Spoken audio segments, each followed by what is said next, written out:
ఆయన మనకు వాగ్దానం చేశాడు, in my father's house there are many mansions.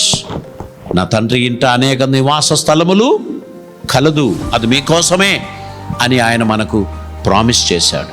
ఆయన మన కొరకు సమస్తము సిద్ధపరచిన దేవుడై ఉన్నాడు. అందుకు నేను భయపడను. దేవునికి స్తోత్రం. నేను భయపడను.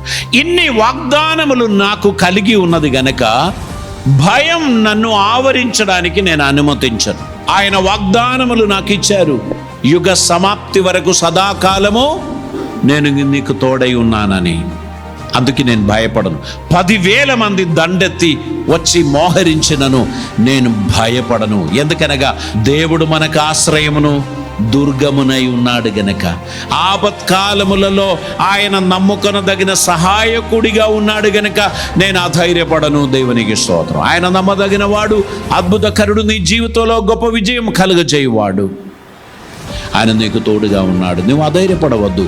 నీకు సహాయం చేయు దేవుడు నీ ప్రభు అయి ఉన్నాడు. అద్భుతకరుడైన దేవుడు నీకు తోడై ఉన్నాడు. ఆయన నిన్ను విడువడు, ఎడబాయడు అని ఆయన సెలవిచ్చాడు. దేవునికి స్తోత్రం. ప్రియులారా, ఇక్కడ దేవుని వాగ్దానములు నాకు ఉన్నందుకు, ఆయన నాకు తోడుగా ఉన్నందుకు నేను భయపడను, నేను కదల్చబడను, నేను కలవరపడను.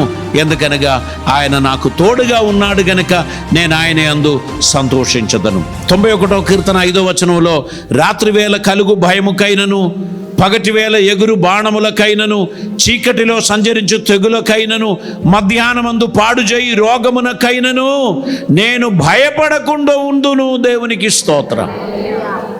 దేనికి నేను భయపడను? ఎందుకనగా ఆయన నాకు తోడుగా ఉన్నాడు. ఆయన నాకు సహాయకుడిగా ఉన్నాడు. ఆయన నాకు విజయం అనుగ్రహిస్తున్నాడు.